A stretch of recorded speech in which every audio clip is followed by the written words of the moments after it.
Hello students, welcome to EPG Pathshala. I am Renu Arora, former Head Education and Training Division, NISCARE CSIR, New Delhi. I am here on behalf of Dr. Pawan Kumar Gupta, former Director, Rajasthan University Library. I am going to cover the module Encyclopedias, Use and Evaluation. This is under the paper Information Sources, Systems and Services. This module intends to acquaint the users with the concept of encyclopedias as sources of information. It permits the users to understand various types of encyclopedias which serve as background source of information. After learning this module, the users will be able to understand the usefulness of different types of encyclopedias and will come to know some typical encyclopedias available in libraries. The users will be able to make use of encyclopedias to search specific information. The objectives of this module are: firstly, to establish the need for encyclopedias as sources of information. Secondly, to categorize the types of encyclopedias. Thirdly, to carry out evaluation of encyclopedias and to learn about a few encyclopedias for use as sources of background information. We'll also be taking a look at several examples of encyclopedias, including some of the electronic version. The term encyclopedia is often applied to reference works.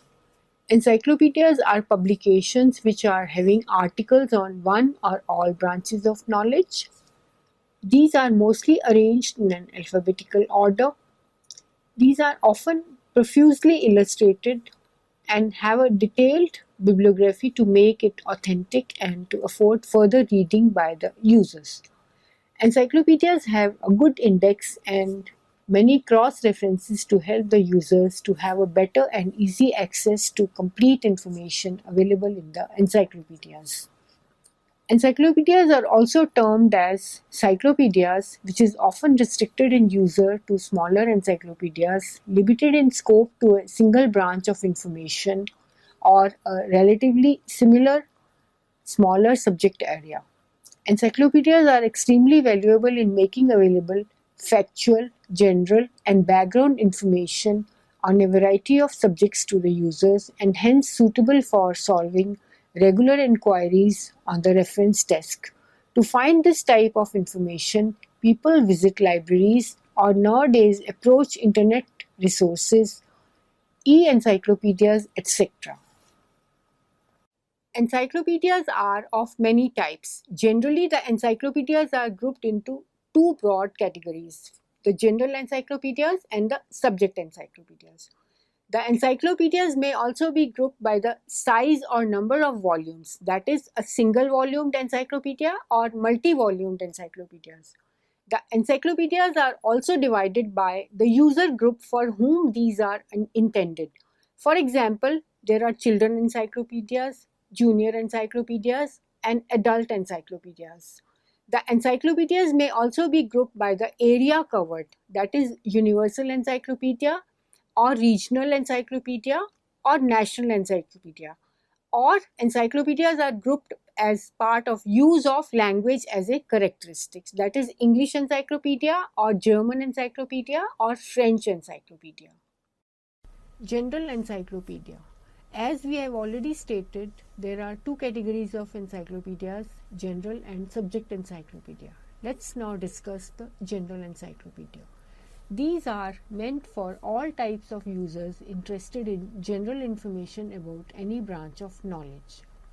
Secondly, these include a large number of articles giving key information on all subjects, that is, about all the branches of knowledge. General encyclopedias are usually arranged in an alphabetical order, however, some are arranged in a classified order.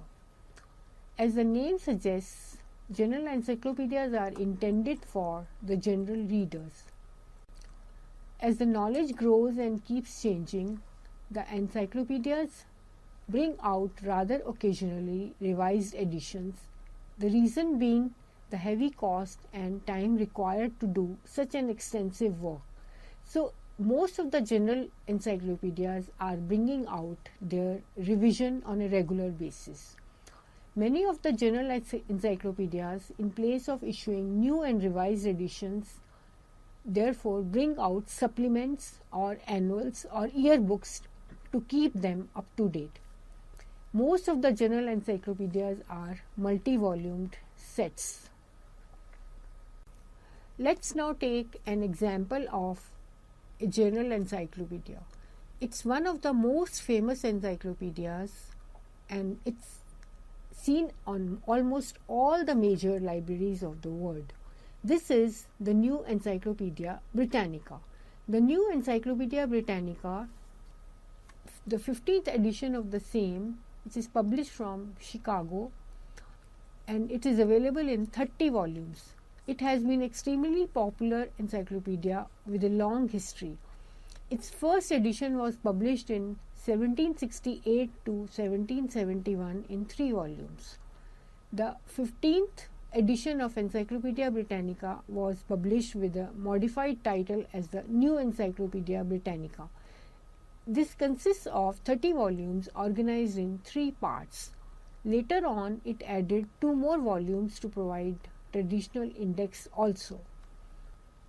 The Encyclopaedia Britannica is organized in 3 parts.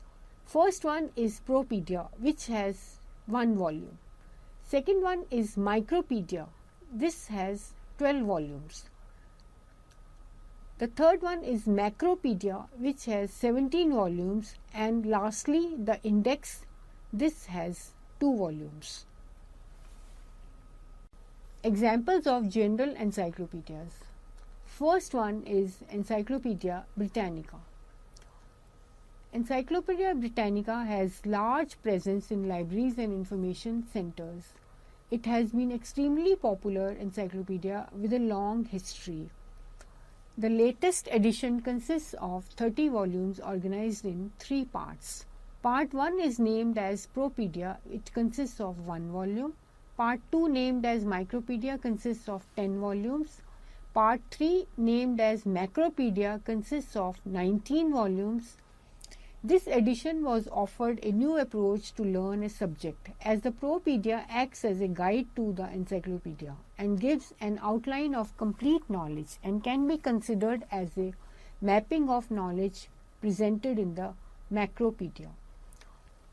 Micropaedia works as a detailed index to the Macropaedia and provides brief information with each entry. Its entries link with the articles of the Macropaedia, giving volume number and page number of the Macropaedia as the reference.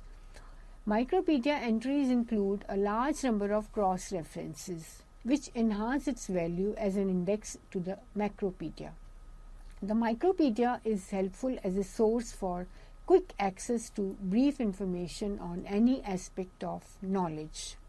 Encyclopaedia Americana. Published from New York by McGraw-Hill, it is in 30 volumes. The first edition was published in 1903 to 1904 as a 16-volume set. The 1912 edition carried its title only Americana. The encyclopedia contains short articles on specific subjects.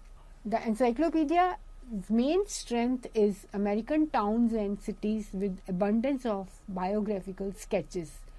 A new revised edition was published in 1818 to 1820. It is a good comprehensive multi-volume encyclopedia for general use. Most of the articles are signed and carry bibliographies. It has adopted the continuous revision policy. Every year some articles are revised, but new editions are published at intervals. Handy search features make the Encyclopaedia Americana very easy to use. These are fact boxes which highlight statistics and essential information, chronological tables which provide a quick view of history, cross-references direct readers to related articles and subjects. Another example is the Word Book Encyclopedia 2013. This is in 22 volumes published by Spinescape. The Word Book Encyclopedia is a general encyclopedia published in the United States. It was first published in 1917. It is a good all-purpose junior encyclopedia for school children above the age of 15 years. Arranged by word and word, it is arranged word by word alphabetical order. It contains short signed articles with bibliographies. The Word Book Yearbook reviewing events of previous year is also published every year. The Word Book is publicized as a family encyclopedia for readers above 15 years of age. It claims to be the most up-to-date commercial encyclopedia with 33% of its pages revised every year. Illustrations account for about one-third of the layout and some 80% are in color. The encyclopedia makes heavy use of cross-referencing and contains a large analytical index of more than 150,000 entries. Subject encyclopedias. The subject encyclopedias are restricted in the coverage as these include information on a single, broad or a narrow subject. For example, science and technology could be a subject or sociology could be a subject. Thus, often these are also known as special encyclopedias. Subject encyclopedias are available in almost all the subjects. Therefore, these are available in large numbers.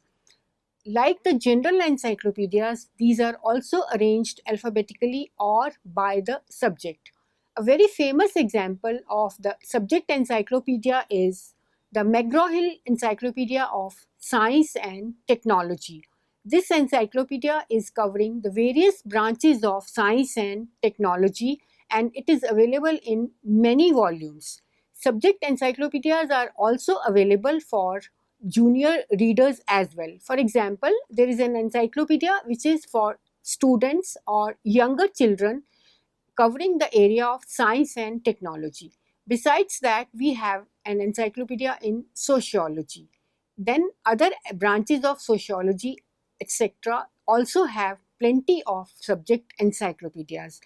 For researchers, subject specialists, etc., subject encyclopedias have a great value. These lead them to their research, and the different details are also covered in these encyclopedias because they act as a starting point, especially the bibliography provided at the end of a particular article which is covered in the encyclopedia. These bibliographies lead the researchers to other references. So we have seen that subject encyclopedias are very useful for all kinds of readers requiring specific subject knowledge. McGraw-Hill Encyclopedia of Science and Technology. This is one of the best examples of a subject encyclopedia. Published by McGraw-Hill, it's available in 20 volumes. The encyclopedia is a serious attempt to discuss science and technology. It contains more and discusses at depth information on science and technology than other general encyclopedias. 2012 edition is a major revision with 2,500 new and revised entries and updates on more than 7,000 entries with a large number of illustrations, which are about 13,000 in two colors, and there are 100 full color plates. The value of subject content can be estimated by a single fact that more than 5,000 international scientists and engineers, which include numerous Nobel laureates, have contributed to this edition. This lays emphasis on pure science and technology. The articles usually at the end have an elaborate bibliography. The users can search and locate information in many ways besides finding an article alphabetically in the volumes. They can use the index with over 150,000 entries searched through topical index, which is a list of all articles in a specific subject, and can use the study guides. The study guides are provided for the major disciplines, that is physics, engineering and technology, chemistry, geosciences, biology and health. All these features are included in its 20 volumes. Single volume encyclopedias. Due to growth in the number of subjects and increasing specialization, there is a tremendous growth in the number of single-volume reference works published as encyclopedias. This is due to various reasons. Firstly, growth in the number of subjects. Second, increasing specialization. Thirdly, increasing demand. Fourthly, need of even individual families. And lastly, single-volume encyclopedias are often considered as a special separate group. So, due to increasing demand, more and more single-volume encyclopedias are available in the market. In its fourth hardcover edition, published in a handy size in 1,308 pages in 2000, the Cambridge Encyclopedia now is a significantly expanded and updated in its fourth edition, being a handy volume. And as it is not intended for the subject specialists, it can be used in homes, offices, etc. Arranged alphabetically with an easy-to-use, ready reference section with broad coverage from people and places to scientific concepts, the media, philosophical ideas, etc. It is a useful source of information. Let's take a look at some Indian encyclopedias.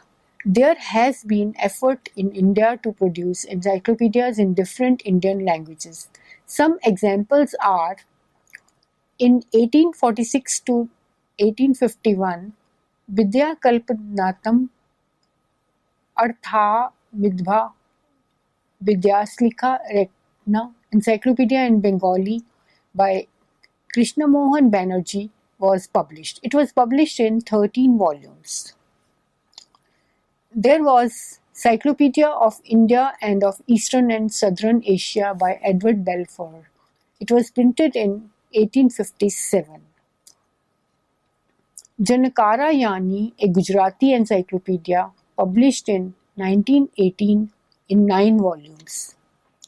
Hindi Vishwakosh, published in 13 volumes during 1960 to 1970 from Varanasi by Nagari Pracharani Sabha. Then Vigyanam Timanathapuram, published from Balan Prakashan during 1956 to 69 in 6 volumes. Marathi Vishwakosh, published from Bombay by Maharashtra Rajya Shikshita Sanskriti Mandal in 1973. Sankshipt Udya Janakosha, an encyclopedia from Odisha, published from Cuttack by New Student Store in 1963 to 65. It was published in 4 volumes. Encyclopedia of Scheduled Castes in India, published in 2007 by Gyan Books. Besides this, there have been several other regional efforts in India. Let's take a look at electronic considerations with regard to encyclopedias. With increasing web access to sources in the institutions as well as with the individual users, many libraries are considering switching over to electronic version of encyclopedias as well. For example, Funk and Wagnall's encyclopedia has already ceased its print version. It is not evident that all publishers will follow this. Some of the publishers are making available both print as well as electronic version as CD-ROM, DVD, and offering free as well as fee-based access on the web. In addition to that, due to rising cost of material in libraries and also space problem, many librarians are considering going in for the electronic version. There are several encyclopedias presently available in the electronic version. Your course material is providing the details on the such available encyclopedias. The electronic version provides easy access, many times free access and immediate access to an article or any piece of information required by the users. So more and more librarians are shifting towards the electronic version, or you can say the online version of the encyclopedias. Many of the subject encyclopedias are also publishing their updates as electronic version. Another major benefit of having the electronic version is that updation becomes immediate, because in the print version, updation takes a very long time, because whenever the printed version will come, then only the updation will appear, but not so in the electronic version. So the electronic consideration is one of the chief factors when we consider about encyclopedias in libraries. With regard to the electronic consideration, some encyclopedias available in CD-ROM or DVD format are Encyclopaedia Britannica, available from a site http www.britannica.com.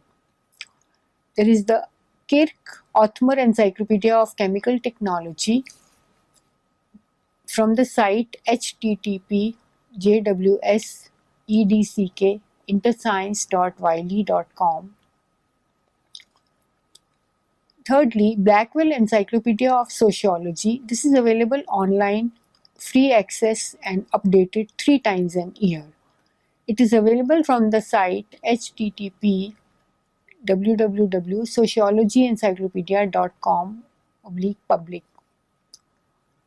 Columbia Encyclopedia, available from http www.bartleby.com. Encarta Encyclopedia, available from http encarta.msn.com. Nupedia.com is available from http www.nupedia.com.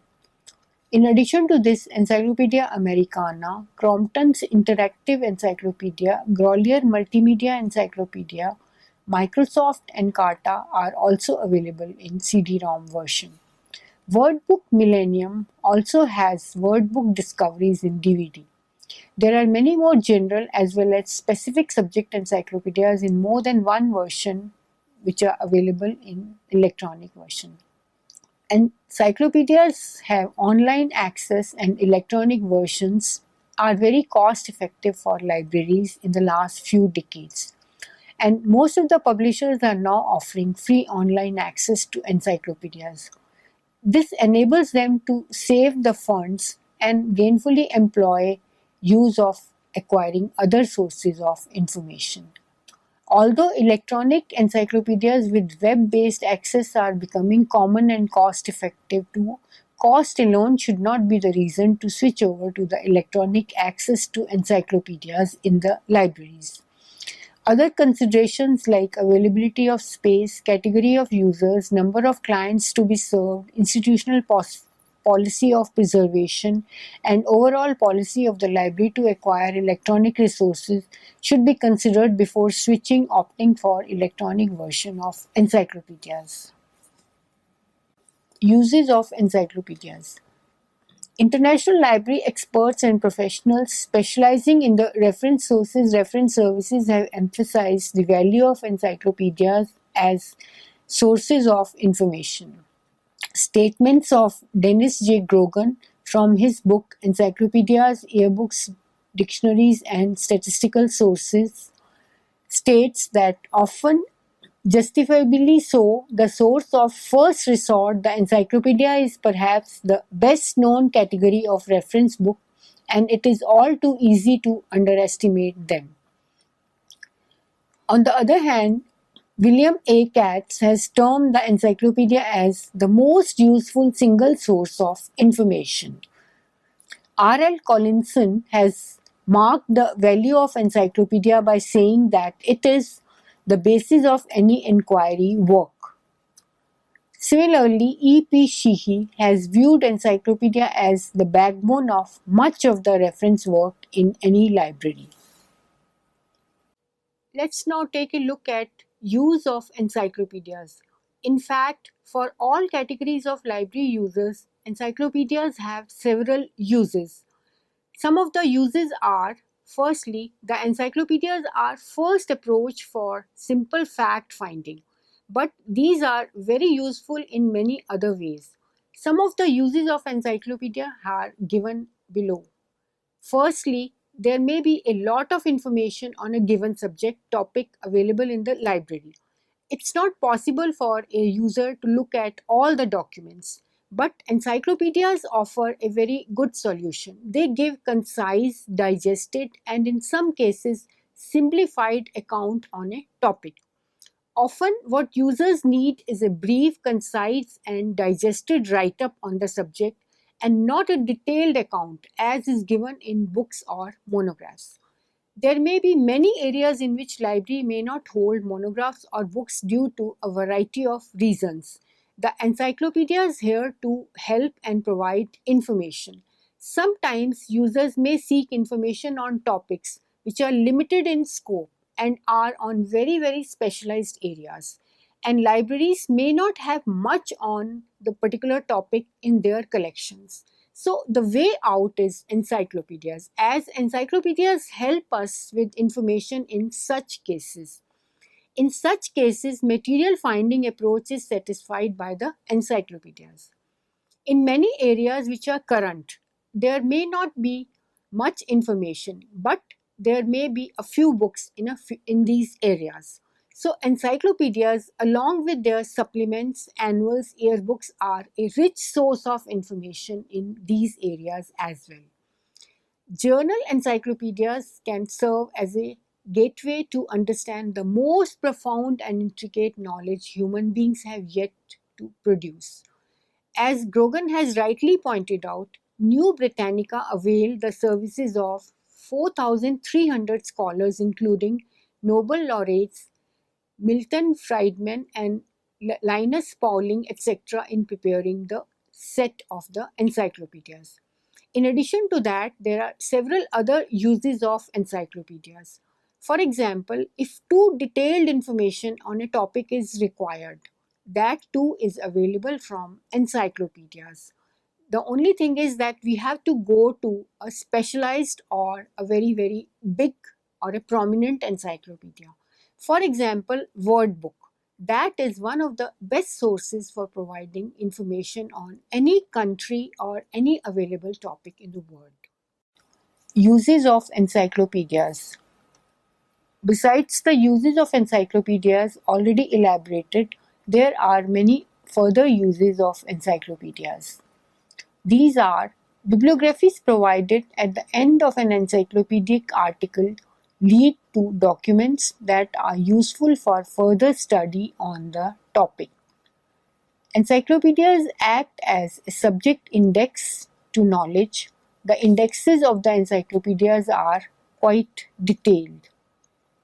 Encyclopedias usually present information in an impartial and balanced manner. They deal with all points of view on a subject. The monographs, on the other hand, are considered to discuss the point of view of its author in greater details. So, therefore, encyclopedias present information in a very balanced manner. Encyclopedias are useful sources to know about genesis and growth of a topic. The articles in encyclopedias normally present a process, object, custom, practice, etc. in a historical perspective. It may be interesting to note that the number of index entries in an encyclopedia most often outnumber the articles in the encyclopedia. In a large number of encyclopedias, the number of index entries may be 10 to 20 times the number of articles available in the encyclopedia. Reference sources do not cover less popular persons in different subject areas. Very often, encyclopedias are the only sources of biographical information on a person who is not very famous and thus not covered in standard biographical reference sources. Encyclopedias many times are a rich source of geographical information. The encyclopedias may at times be a good source to begin search about a geographical feature. Even the older editions of some encyclopedias are considered valuable. They provide the state of knowledge at the time these were published for almost any topic. These topics or areas may not even be included in the later editions of the encyclopedias. In such a condition, these are of greater value. For example, Encyclopaedia Britannica's 9th and 11th edition is often cited as examples for their scholarly articles. Color plates, black and white photographs, and other illustrations are profusely used in encyclopedias and are very helpful in understanding a subject. A point of caution, however, is relevant here. Although editors of encyclopedias lay special emphasis on scholarly treatment of subject, but the researcher should not rely on encyclopedic work and should suspect every statement and do best to verify it. A librarian may guide a scholar to a subject encyclopedia to begin before moving on to a more extended research, and the researcher can consult and also refer to the sources given in the bibliography. But scholars should also refer to the latest publications to get updated and have reliable information. Before acquiring an encyclopedia, the encyclopedia should be evaluated. Compilation and producing an encyclopedia happens to be a costly project. The reputed publishers do make efforts to have a good team of expert writers, good indexing persons for preparing indexes, artists for layout plans and preparing illustrations, effective editorial team, etc. For evaluation of encyclopedias, librarians should select encyclopedias depending upon the availability of funds, need of their users, electronic resource acceptability, space, etc. Like other reference sources, a variety of checkpoints can be used for this purpose. These are: firstly, authority; secondly, scope and purpose; thirdly, treatment; fourthly, arrangement; fifthly, format; sixthly, revision; seventhly, limitation; and eighthly, special features. In this module, we have discussed need for encyclopedias as sources of information, categorization of encyclopedias. These are grouped broadly into two categories, that is, general encyclopedias and subject encyclopedias. We have also taken a look at examples of encyclopedias. Indian examples are also covered as part of Indian encyclopedias. Then electronic considerations in comparison to printed version have also been discussed. We have also seen the use of encyclopedias for the library readers. And lastly, we have seen how encyclopedias can be evaluated. The others details related to all the encyclopedias, their examples with their pictures, etc., are covered in the written part of this particular module. Thank you.